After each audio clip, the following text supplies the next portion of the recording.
하나님 말씀은 사무엘하 21장 15절로 22절 말씀입니다. 부하들이 다윗에 대해서 이렇게 고백합니다. 당신은 이스라엘의 등불입니다. 본문은 다윗의 부하들이 다윗을 이스라엘의 등불이라고 고백하고 있는 모습이 나옵니다. 이것은 다윗이 이스라엘에 절대 꺼져서는 안 되는 소중한 등불과 같다라고 하는 것인데, 다윗의 어떤 면이 그토록 다윗을 소중히 여기도록 하는 것일까요? 현재 다윗은 많이 늙어 전장에 나가도 지난날처럼 그렇게 힘있게 싸우지도 못하는 상태입니다. 본문은 다윗이 지난날처럼 여전히 이스라엘의 왕답게 전장에 나가서 싸우려 하다가 이제는 이전에 싸우던 모습과 다르게 싸움에 너무 지쳐서 오히려 블레셋 장수에게 죽을 위기까지 처하게 되자 수르야의 아들이며 요압의 동생인 아비새가 다윗을 도와 적장을 죽이게 되므로 간신히 목숨을 건질 수 있었던 내용을 자세하게 기록하고 있습니다. 다윗을 거의 죽음까지 몰고 갔던 블레셋의 가드 출신의 장수 이스비브노브는 무게가 300세겔 되는 노창을 들고 세 칼을 찼다고 합니다.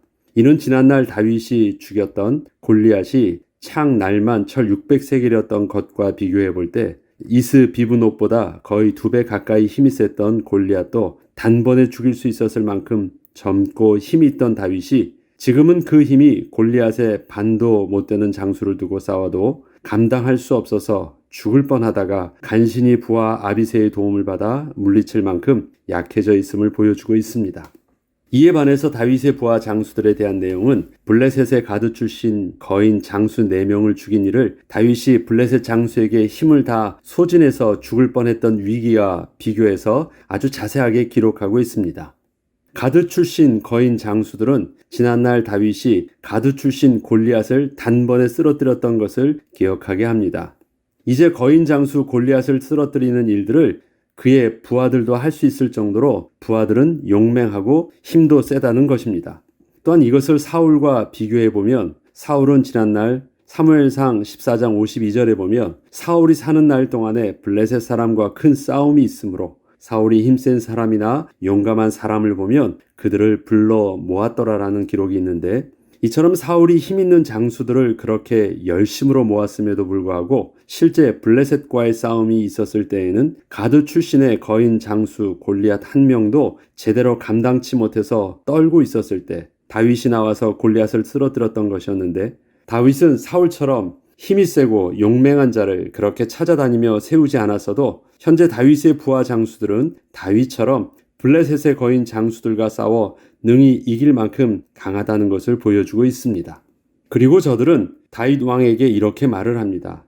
지난날 당신이 싸우던 그 싸움은 이제 우리가 해도 충분합니다. 그러니 당신은 더 이상 우리를 위해서 앞서 나가서 싸우지 마시고 그저 우리의 등불 되어서 그 길만 비춰달라고 다윗에게 요청을 하고 있는 것입니다. 옛날에는 이스라엘 백성들이 왕을 구할 때는 어떤 심정이었습니까? 모든 나라와 같이 우리에게도 왕이 필요하다는 것이었거든요. 처음부터 이스라엘은 하나님이 다스리시는 하나님의 나라였습니다. 그런데 하나님의 주권적 통치를 깨닫지 못했던 이스라엘은 하나님의 말씀으로 자신들을 다스렸던 사무엘이 늙자 젊고 용맹한 왕을 구하게 된 것이 이스라엘의 그 왕의 제도의 시작이 되었습니다. 그때는 사무엘상 8장 5절에 보면 이렇게 기록되어 있죠. 이스라엘 모든 장로가 모여 라마에 있는 사무엘에게 나아가서 그에게 이르되 보소서 당신은 늙고 당신의 아들들은 당신의 행위를 따르지 아니하니 모든 나라와 같이 우리에게 왕을 세워 우리를 다스리게 하소서 한지라. 이처럼 이스라엘이 왕을 구할 때 그 왕에 대한 이미지는 세상의 모든 나라와 같은 왕의 모습이었습니다. 이와 같은 왕을 구하는 이스라엘 백성에 대하여 사무엘은 기뻐하지 아니하였으나 하나님께서는 이와 같은 저들의 요구를 들어주시면서 이방 나라의 왕과 하나님 나라의 왕은 어떻게 다른 것인지 보여주시길 원하셨습니다. 사무엘상 8장 7절에 사무엘은 이렇게 말합니다. 하나님께서는 사무엘에게 이렇게 설명해 주십니다. 여호와께서 사무엘에게 이르시되 백성이 내게 한 말을 다 들으라. 이는 그들이 너를 버림이 아니요 나를 버려 자기들의 왕이 되지 못하게 함이니라. 이처럼 처음에 이스라엘 백성들이 그렇게 왕을 요구할 때 그들 마음속에 가지고 있던 이스라엘 왕국과 왕에 대한 생각은 하나님이 왕 되셔서 다스리시는 하나님 나라와는 전혀 거리가 멀었습니다. 저들이 생각했고 저들이 기대했던 그 나라는 우리도 다른 나라들 같이 되어 우리의 왕이 우리를 다스리며 우리 앞에 나가서 우리의 싸움을 싸워야 할 것이니이다. 그런 나라였습니다. 우리도 다른 나라들 같이 된다라는 말 속에는 지금 우리가 하나님 나라의 백성 되었다는 것이 열등한 것이라는 생각이 있음을 알 수 있습니다. 이것은 왕을 요구하는 저들의 그 근본 마음 속에는 하나님이 다스리시는 나라보다 세상 나라의 왕과 같이 자신들을 대신하여 싸워주므로 자신들에게 실질적인 도움을 주는 왕의 통치를 원하고 있다는 것이었습니다. 하나님께서는 세상 나라에서 저들을 건져주셔서 하나님 나라의 백성 되게 하셨는데 저들은 다시 세상 나라들 같이 되게 해달라고 하는 것입니다. 그리고 우리의 왕이 우리를 다스리며 라고 말하고 있는데 이것은 저들이 원하는 다스림이 분명 하나님의 주권적 통치와는 다른 것임을 알 수 있습니다. 지난날 사무엘도 분명히 하나님의 말씀과 뜻을 따라 이스라엘을 가르치고 하나님의 말씀을 따르도록 했었지만 이스라엘이 가지고 있던 그 불만은 왕의 통치보다 먼저 그 왕이 우리가 원하는 대로 우리가 선택한 왕이어야 한다는 것이었습니다. 이스라엘은 하나님께서 이스라엘을 택하셔서 당신의 백성 삼아 주신 나라였지만 이스라엘이 스스로 하나님을 왕으로 택해서 세워진 나라는 아니었기에 저들은 자신들이 원하는 대로 살 수 있는 그런 나라를 요구한 것이었습니다. 그러나 그것은 하나님이 원하시는 하나님의 나라의 모습은 분명 아니었습니다. 이렇게 시작했던 이스라엘, 그래서 세워졌던 사울 왕과 비교해서 오늘 다윗 왕의 모습이 나오는 것입니다. 드디어 이스라엘 백성들이 왕의 참 모습을 다윗을 통해서 보았고 그래서 고백하는 그 말이 당신은 이스라엘의 등불입니다 라는 고백입니다. 사무엘하 21장 17절에 보면 수루야의 아들 아비새가 다윗을 도와 그 블레셋 사람들을 쳐 죽이니 그때 다윗의 추정자들이 그에게 맹세하여 이르되 왕은 다시 우리와 함께 전장에 나가지 마옵소서 이스라엘의 등불이 꺼지지 말게 하옵소서 하니라. 지금 다윗의 부하 장수들이 다윗을 전장에 나가지 않도록 하는 것은 다윗이 왕으로서의 중요성이 전장에 나가 앞장서서 싸우는 것보다 더 중요한 것이 있기 때문임을 말해주고 있습니다. 이스라엘 백성들이 앞서 처음 왕을 원했을 때 그 왕의 모습은 자신들을 위해서 대신 싸워주는 장수의 모습이었습니다. 그런데 그러한 왕의 모습으로 이스라엘을 통치했던 사울 왕은 결국 실패하였고 이러한 사울의 시대를 거친 후 다윗을 통하여 보여주시는 하나님 나라의 위임받은 대리 통치자로서의 왕의 모습은 세상의 왕들처럼 힘과 용맹함을 가지고 전장에 나가서 싸워 이기는 위대한 장수의 모습은 분명 아니었습니다. 오히려 세상 가치 기준에서 보자면 비록 힘이 없고 늙어 왕으로서는 더 이상 쓸모없이 보여도 어둠을 밝히는 등불과 같은 영적 비밀을 가진 자의 모습이 다윗에게는 훨씬 더 중요했던 것임을 본문은 증거하고 있는 것입니다. 다윗의 부하들은 비록 자신들이 지난날 다윗과 같은 힘과 용맹함이 있어서 다윗이 블레셋을 상대로 그렇게 무찌를 수 있던 그 일들을 이제는 자기들도 동일하게 할 수 있게 되었지만 그렇다고 해서 다윗처럼 그렇게 왕이 될 수 있는 문제와는 근본적으로 다른 것임을 잘 알고 있었습니다. 하나님께서 다윗을 왕으로 세워주셨던 그 특별함을 저들이 분명 보았기 때문이었습니다. 저들은 그래서 이스라엘의 등불은 꺼지면 안 됩니다라는 간곡한 부탁을 이렇게 합니다. 다윗이 왕으로서의 그 특별함은 힘과 능력이 월등해서가 아니었습니다. 등불은 바람에도 쉽게 꺼질 수 있을 만큼 약합니다. 그러나 빛으로서의 등불의 역할은 가야 하는 길에 어둠을 밝혀서 길을 잃지 않고 올바른 길로 가게 하며 또한 그 길을 가는 동안 실족치 않게 합니다. 마치 이런 것입니다. 사람에게 만약에 앞이 안 보인다면 아무리 힘센 용맹한 장수라 할지라도 아무것도 할 수 없는 것처럼 이스라엘의 눈, 이스라엘의 빛이 바로 다윗이라는 것입니다.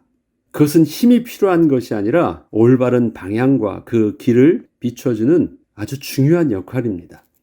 역사적으로 이스라엘의 실패를 살펴보면 하나같이 하나님의 백성이 가야 하는 그 길에 실족치 않고 길을 잃지 않게 해줄 등불과 같은 지도자가 죽고 나면서 반복적으로 발생한 것이 바로 하나님을 잊고 세상 나라와 같은 모습으로 우상을 계속 섬긴 것이었습니다. 다윗은 왕으로 있는 동안 하나님 나라의 모델을 보여주었는데 그것은 비록 자신의 모습이 때로는 연약하여 여러 번 실수를 하기도 했지만 어떻게 하나님을 섬겨야 하는지를 그가 그의 삶을 통하여 잘 보여준 것이었습니다.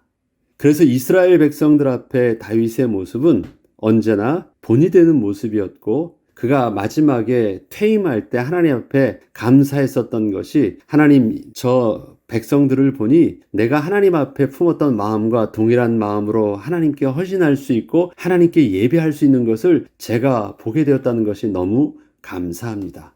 그것이 그가 마지막 퇴임할 때의 기도였습니다. 하나님을 섬기는 법을 온전히 다윗은 가르쳐 주었다라는 것입니다. 다윗은 왕으로 있는 동안 하나님 나라의 모델을 보여주었는데, 그것은 비록 자신의 모습이 연약하여 여러 번 실수를 하기도 했지만 어떻게 하나님을 섬겨야 하는지를 그렇게 잘 보여준 것이었습니다. 오늘날에도 하나님께서는 하나님의 주권적 통치를 위해서 이 시대의 어둠을 밝힐 빛의 자녀로 우리를 택하여 부르셨습니다.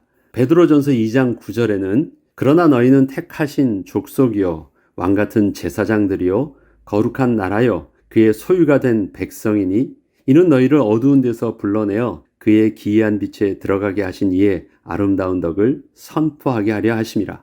이렇게 하나님이 우리를 귀히 여기시는 소중한 가치의 기준은 세상이 요구하는 가치 기준과는 분명 다릅니다. 세상은 여전히 너는 아직 제대로 할 수 있는 준비가 안 되어 있다고 말하고, 너는 너무 늙고 힘이 없어서 이미 다 지나가서 이젠 때가 늦었다고 말을 하고 있지만, 그럼에도 불구하고 하나님께서는 우리를 이 시대를 비칠 유일한 소망으로 사용하신다고 말씀하십니다. 우리에게 은혜로 주신 예수 그리스도는 세상을 비추고 세상을 살릴 절대로 꺼져서는 안 될 생명의 빛이기 때문입니다. 그 예수의 빛이 저와 여러분에게 있는 것입니다. 저와 여러분이 아니면 세상에 생명의 복음 되시는 그 예수를 증거할 사람이 없다라는 것입니다. 사람들이 생각하는 세속적인 가치 기준은 뭔가 자신들에게 육신적으로 유익을 줄 만한 것이 있어야 되지만, 정말 중요한 것, 저들의 생명을 살릴 수 있는 그 비밀, 저들이 하나님을 다시 만날 수 있는 그 비밀, 예수 그리스도의 생명의 빛이 저와 여러분에게만 있습니다. 그래서 하나님은 이 세상에서 우리를 가장 소중하게 세상을 향하여 보내신 것이고, 우리에게 왕같은 제사장의 직분으로 위임하여 주신 것입니다. 오늘도 우리에게 주신 빛과 소금의 사명을 붙잡고 당당하게 주님이 허락하신 삶을 살아가는, 그래서 하루가 되길 여전히 우리가 기도해야 하는 것입니다. 하나님께서 오늘도 우리에게 주시는 만남이 있습니다. 하나님께서 오늘도 우리에게 주신 사명의 직분들과 또 맡겨주신 일들이 있습니다. 그 만남과 일과 직분을 통해서 우리를 통해서 거룩한 빛, 그리스도의 빛이 온전히 드러나며 온전히 그리스도의 향기가 퍼져나가는 은혜를 저와 여러분이 오늘도 누리길 주 이름으로 축복합니다. 기도하겠습니다. 하나님 아버지, 세상이 요구하는 왕의 모습과 하나님이 우리를 세워주신 세상을 정복할 왕의 모습은 달랐습니다. 세상에 자기들이 원하는 것을 얻으면 살 수 있다고 말하고 있지만, 하나님이 주시는 복이 아니면 살 수 없는 그 비밀들을 하나님 우리에게 먼저 주셨고, 우리에게 그것을 전할 수 있는 사명을 주셨사오니, 하나님 복의 근원 되시는 그 생명의 비밀 예수 그리스도를 우리가 온전히 증거할 수 있는 증인으로 오늘도 설 수 있도록 성령 하나님 오늘도 우리와 함께해 주시고 세밀하게 인도하여 주시옵소서. 그래서 우리가 가는 그 곳곳마다 하나님의 나라가 회복되게 하여 주옵소서. 감사드리며 우리 주 예수 그리스도 이름으로 기도합니다. 아멘.